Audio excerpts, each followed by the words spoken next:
मेरे सामाजिक परिवार के सभी सदस्यों को जो पहले से हैं और जो भी इस वीडियो को देखते हुए जब यहाँ से गुजरेंगे तो मेरे सामाजिक परिवार के सदस्य बन जाएंगे। तो कुल मिलाकर वीडियो देखने वाले सभी लोगों को मेरा नमस्कार, यथोचित अभिवादन। अभी देश की सबसे बड़ी चिंता क्या है? सबसे बड़ा प्रश्न क्या है? तो सबसे बड़ा प्रश्न यही है कि क्या देश की अर्थव्यवस्था पटरी पर आएगी, और अगर आएगी तो कितना समय लगेगा, और ये जो आएगी यानी आप पॉजिटिव में जवाब अगर खोज रहे हैं तो क्यों आएगी, और समय जो लग रहा है तो उसके पीछे कौन कौन से कारण हैं। मुझे लगता है कि देश के सामने इस समय का सबसे बड़ा प्रश्न यही है, और आमतौर पर अर्थव्यवस्था ही सबसे बड़ा प्रश्न होता है। मुझे याद है कि एक समय में हम लोगों ने जब पत्रकारिता की शुरुआत की थी तो आर्थिक खबरें बमुश्किल होती थी। अखबारों में भी जिनको कहा जाता है कि बेहतर पत्रकारिता करते हैं टीवी के मुकाबले, तो वहां भी एक कारोबारी पन्ना होता था और हिंदी के अखबारों में तो बड़ी छोटी छोटी हेडलाइंस होती थी। अंग्रेजी के अखबारों में भी बहुत कुछ होता नहीं था।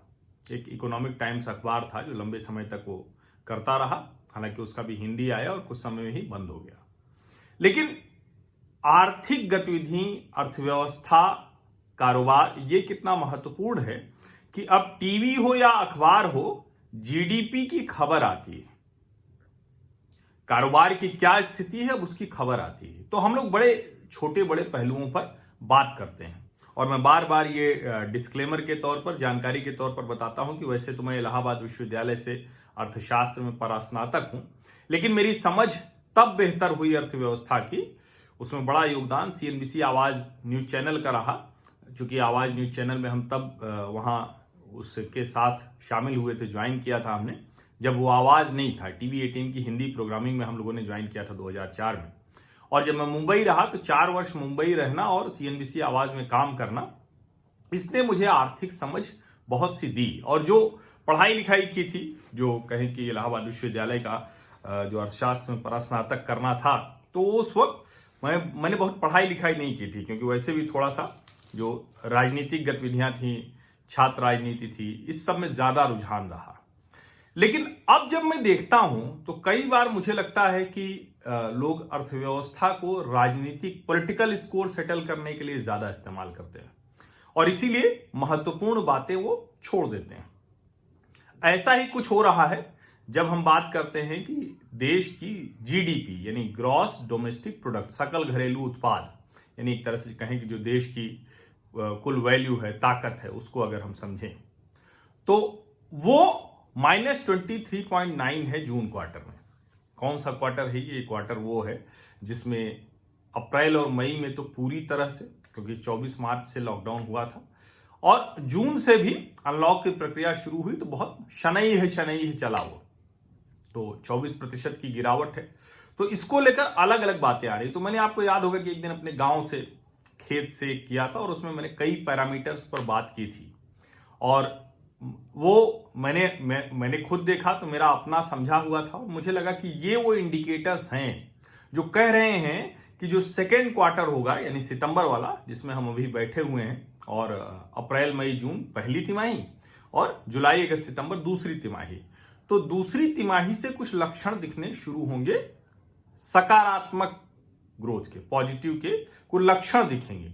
लेकिन जब हम मार्च 2021 में खड़े होंगे और पूरे इस वर्ष की बात कर रहे होंगे, यानी 1 अप्रैल 2020 से 31 मार्च 2021, तो हमें क्या तस्वीर मिलेगी? अब तस्वीर का तो आलम यह है कि जो दुनिया भर की एजेंसीज हैं, तो सीएलएसए कह रही है, जो उनका एक तरह से कहें कि असेसमेंट है, अनुमान है, कि भारत की रियल जीडीपी 15% गिरेगी FY21 में, और फिस्कल डेफिसिट 8 पे चला जाएगा। फिस्कल डेफिसिट को इस सरकार ने बहुत काबू में रखा था, 3.45 तक आ गए थे, और ये कह रहे हैं कि सीएलएसए कह रहा है कि अब ये 15% की गिरावट होगी कुल, यानी -23.9 है Q1 में, तो Q2, Q3, Q4 यानी सभी तिमाहियों को मिलाकर जब 12 महीने का हम देखेंगे तो ये स्थिति होगी।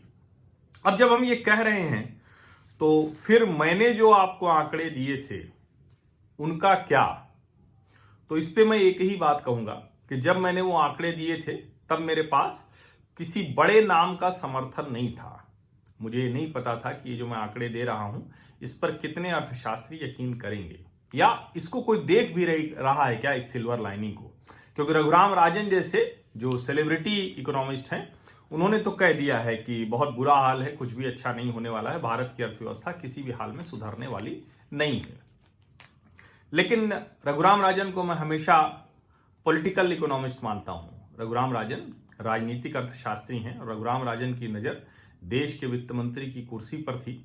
2019 में वो उम्मीद लगा रहे थे कि कुछ खेल हो जाए और मैं आ जाऊं, हालांकि वो हो नहीं पाया। अभी भी वो इसी उम्मीद से हैं। अब वो अपनी इस उम्मीद में अपने मूल काम यानी आर्थिक गतिविधियों की समीक्षा, उसका विश्लेषण करना, उसमें क्यों गड़बड़ कर रहे हैं, थोड़ा सा चिंताजनक बात है। क्योंकि वो ऐसा नहीं कुछ जानते नहीं, बहुत विद्वान अर्थशास्त्री हैं, बहुत कुछ जानते हैं। अभी भी शिकागो स्कूल में वो प्रोफेसर हैं अर्थशास्त्र के, तो बहुत बड़े आदमी हैं वो। लेकिन जब मुझे लगा तो मैंने उन खबरों को देखना शुरू किया और जो मैंने कहा था खेत से खड़े होके गांव से, उस वीडियो को आप फिर से देख लीजिएगा तो इससे आसानी होगी समझने में कि मैं जो कहता हूं उसका कुछ तारतम्य होता है, कुछ एक दूसरे से जुड़ी होती है, या कभी भी कुछ भी बोलने लगता हूं तो इससे समझ में आएगा। तो उससे मेरी विश्वसनीयता भी समझ में आएगी। और अगर नहीं लगेगी तो मुझे लगता है कि अगर कोई फैक्ट पे बात नहीं कर रहा है, किसी का विश्लेषण तर्क तथ्य पे नहीं है, झूठ बोल रहा है, तो उसको देखना बंद कर देना चाहिए। ये मैं कहूंगा, मतलब मैं कहूंगा उसमें अगर मुझे भी लगे कि मैं तर्क तथ्य से अलग हूं तो मुझको भी मत देखिए।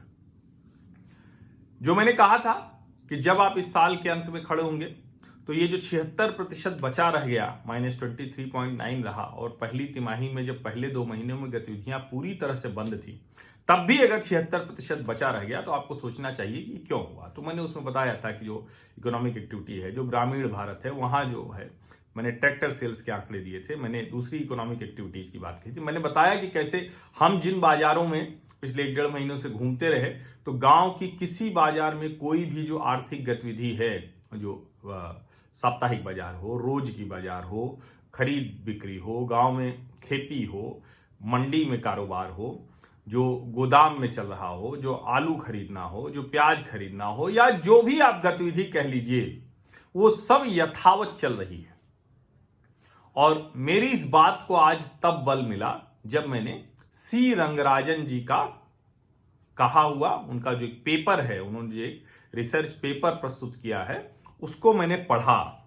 और उसका एक पैरा मैं अंग्रेजी में पढ़ देता हूं, उसके बाद फिर मैं जो उन्होंने कहा है कि a small positive growth may not be ruled out for the Indian economy in 2020-21।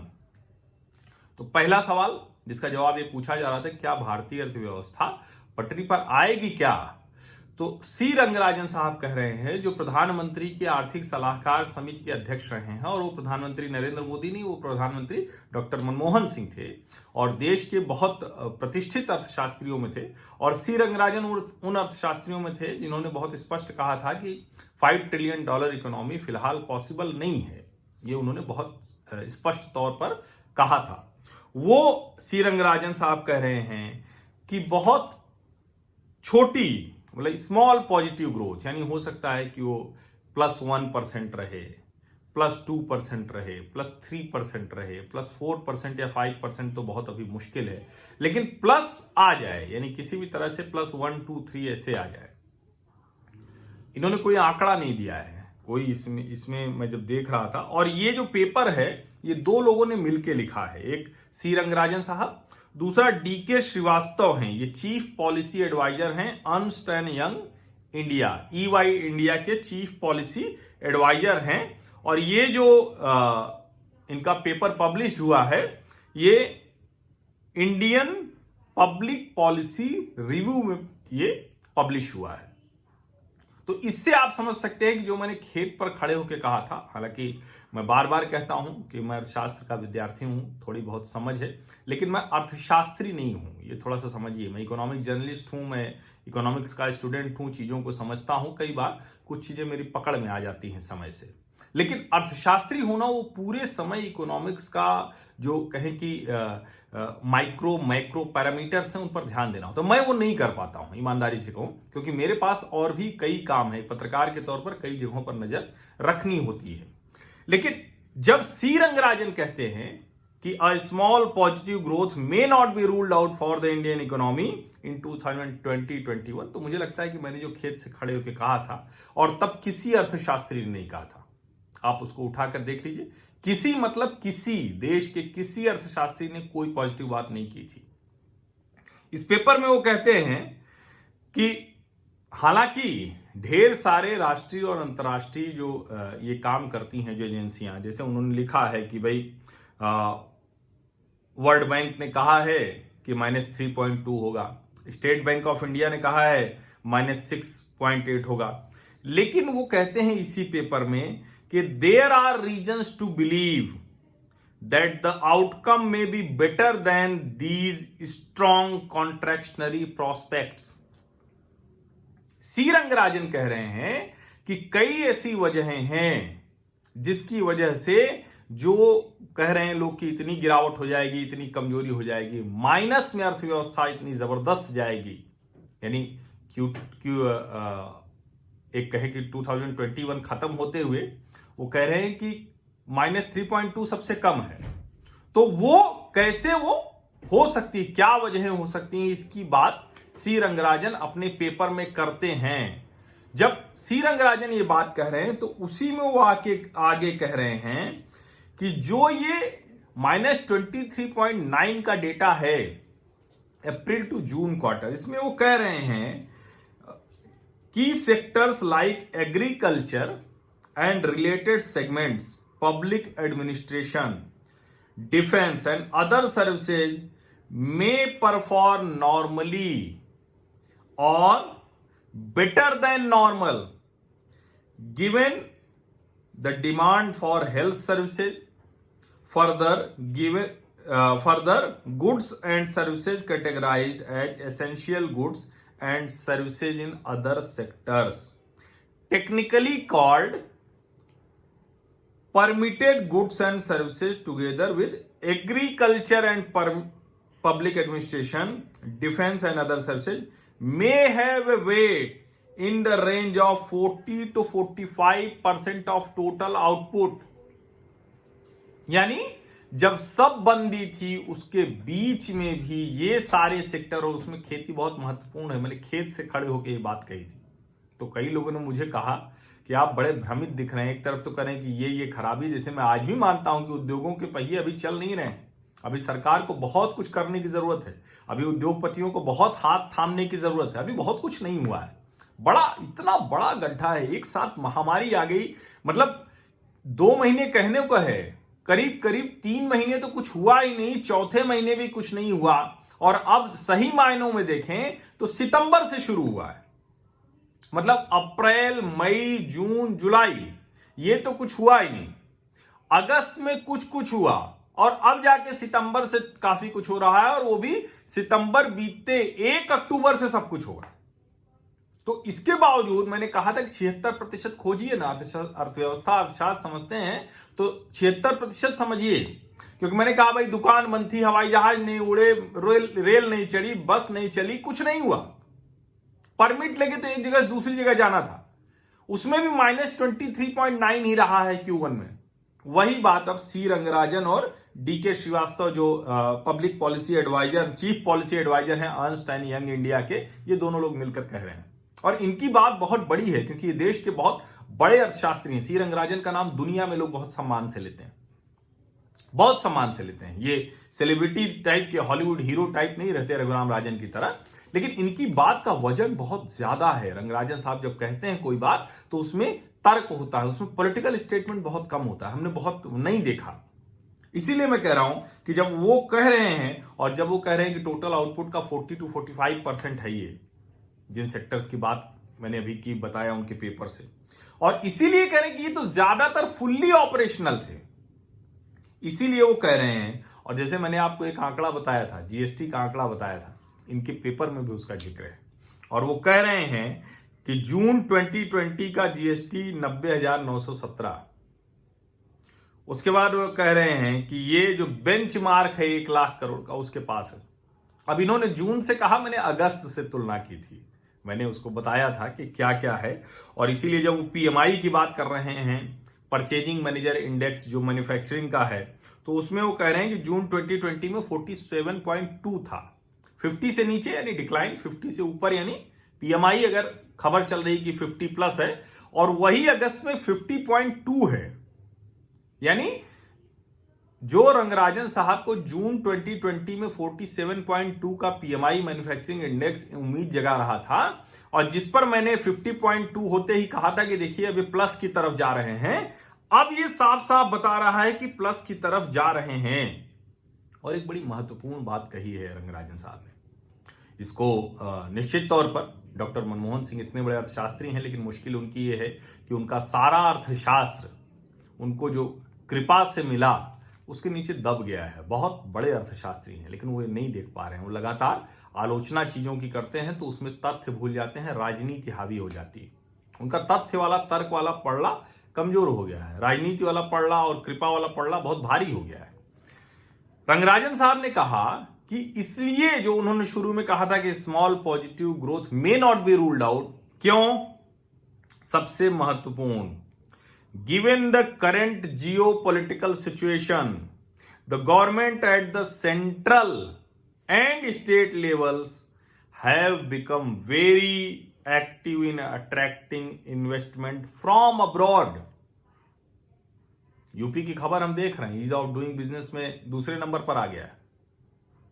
तो ये जो है कि केंद्र की सरकारें और राज्य सरकारें बहुत जबरदस्त तरीके से ये काम कर रही हैं, बहुत तेजी में अपने यहां विदेशी निवेश लाने में, तेजी में रोजगार सामान्य करने में, आर्थिक गतिविधि सामान्य करने में, कुछ काम चल रहा है तो उसको और तेजी से करने में केंद्र की सरकार और सभी राज्य सरकारें, अब इसमें आगे पीछे हो सकती हैं लेकिन लगे सब हैं।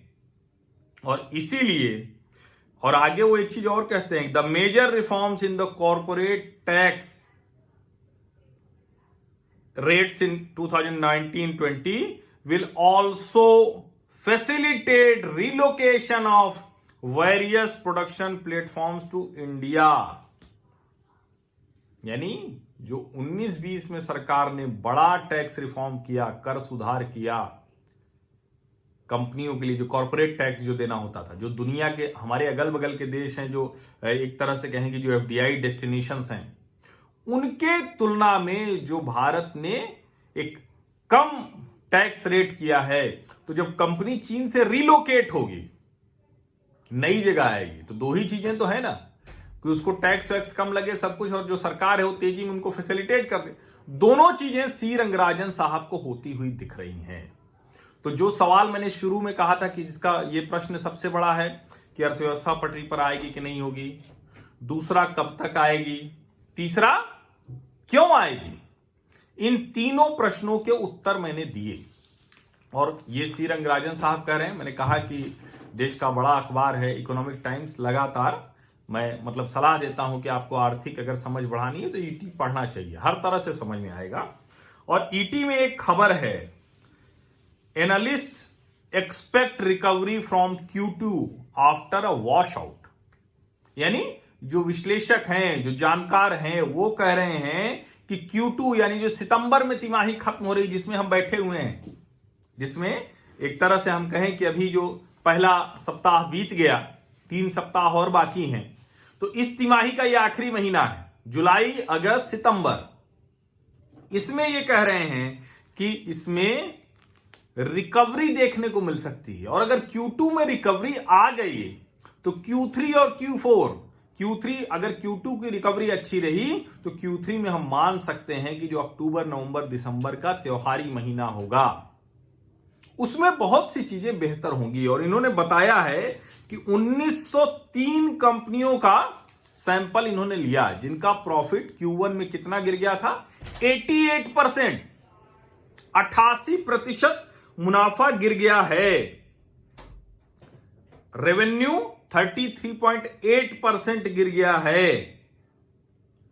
लेकिन ये जब इसको आगे कहते हैं तो इसी में वो कह रहे हैं, जो ईटी की ये रिपोर्ट कह रही है, जिसमें उनका एनालिसिस है ईटी इंटेलिजेंस ग्रुप का, ये कह रहे हैं कि जो सितंबर वाला महीना होगा, सितंबर वाला जो क्वार्टर होगा, उसमें रिकवरी दिख रही है और अच्छी रिकवरी दिख रही है। अब अगर मैंने जो आंकड़ों को देखकर खेत पर खड़े होकर कहा था, सी रंगराजन साहब और डीके श्रीवास्तव साहब का जो पेपर है वो कह रहा है, और ईटी इंटेलिजेंस ग्रुप की जो अपनी एनालिसिस कह रही, इन तीनों को जोड़ दें तो इसका मतलब ये है कि ठीक है, अर्थव्यवस्था की मुश्किल है, महामारी ने अभी भी जनजीवन सामान्य नहीं किया है, अभी भी ट्रेनें रुक रुक कर खुल रही और रोज खबर आ रही है कि कहीं एक यात्री को ट्रेन लेके जा रही, कहीं 2 यात्री को लेके जा रही। लेकिन अब इस सब के बावजूद ये स्थिति है कि अर्थव्यवस्था खुल गई है, अर्थव्यवस्था की गाड़ी पटरी पर आ रही है। सितंबर वाली तिमाही से समय की बात करें तो रिकवरी दिखने लगेगी। 3 बड़ी वजहें क्या होंगी? एक बड़ा सेक्टर एग्रीकल्चर, डिफेंस, दूसरी जो जरूरी सेवाएं थी वो खुला हुआ था, उसका एक असर दिखेगा। दूसरा, सरकारें, केंद्र सरकार हो या राज्य सरकारें, वो खुद बहुत तेजी में विदेशी निवेश लाना चाहते हैं, उनको अवसर दिख रहा है। चीन के साथ लड़ाई भी एक बड़ा मौका है। तीसरा, जो कॉर्पोरेट टैक्स सरकार ने पहले ही कम किया है, वो मिलाकर एक बड़ी जमीन तैयार कर रहा है कंपनियों को रिलोकेट होने के लिए। और इस सब वजह से हो सकता है कि जब मार्च 2021 खत्म हो, जब हम कहें कि उसके आंकड़े आएंगे उसके बाद, तो हो सकता है कि वो थोड़ा बहुत पॉजिटिव आए और हम असली जो रिकवरी देखेंगे, जो 1 अप्रैल 2021 से वित्तीय वर्ष शुरू होगा, उसके बाद हमें वो देखने को मिलेगी। अब असली चीज यही होगी कि ये Q3 है, ये जो बहुत महत्वपूर्ण है, ये कितना देता है, यानी अक्टूबर, नवंबर, दिसंबर का महीना। इसके लिए सरकारों को और उद्योगपतियों को साथ आके काम करना होगा। बहुत बहुत धन्यवाद आप सभी लोगों का। और मैंने जो कहा कि मेरे लिए सबसे बड़ा प्रश्न यही है, अर्थव्यवस्था का प्रश्न। दूसरे मुद्दों पर भी मैं बात करता हूं, करता ही रहूंगा, क्योंकि सोशल मुद्दे हैं, पॉलिटिकल मुद्दे हैं, उसको मैं छोड़ नहीं सकता हूं। लेकिन ये मेरे लिए सबसे महत्वपूर्ण रहता है। आपको भी लगता है कि ऐसी बातचीत, ऐसी चर्चा होती रहनी चाहिए? आपको कुछ नहीं करना है, सिर्फ मेरे सामाजिक परिवार का सदस्य बन जाना है। उसके लिए सब्सक्राइब करना है और नोटिफिकेशन वाली घंटी भी साथ में दबा देनी है, जिससे आपको जब मैं लाइव हूं या नया वीडियो डालूं तो नोटिफाई आपको हो जाए, सूचना मिल जाए। ये चैनल पूरी तरह से फ्री है। आप लोग, कई लोग मुझे मैसेज कर रहे हैं कि ज्वाइन बटन लगा दीजिए, 100 रुपए, 200 रुपए, 500 रुपए महीने का। लेकिन मैं उसका दूसरा तरीका अपनाता हूं। मैं कहता हूं कि ये स्वैच्छिक होना चाहिए, स्वैच्छिक ही रहेगा, पूरी तरह से मुफ्त चैनल है, ज्वाइन बटन नहीं लगाऊंगा। आपको लगता है कि मेरे इस प्रयास को आपको सहयोग देना है आर्थिक तौर पर, तो आप मुझे चाहें जो रकम तय करें वो आप कर सकते हैं। मासिक देना चाहें वो कर सकते हैं, या कुछ भी नहीं देना चाहें तो भी कर सकते हैं। लेकिन एक मदद करते रहिए, जिसमें मैं चाहूंगा कि स्वैच्छिक नहीं हो, कि इन वीडियोस को ज्यादा से ज्यादा लोगों तक पहुंचने में मदद करें, सामाजिक परिवार बड़ा करने में मदद करें, और कोशिश करें कि इस तरह की चर्चा में, इसमें जो पॉइंट्स आते हैं उसको आप अगर वीडियो के साथ बता सकें तो बहुत अच्छा, नहीं तो इन पॉइंट्स को जरूर समाज में, सोसाइटी में, बहस में, बैठक में इसको बताएं जरूर।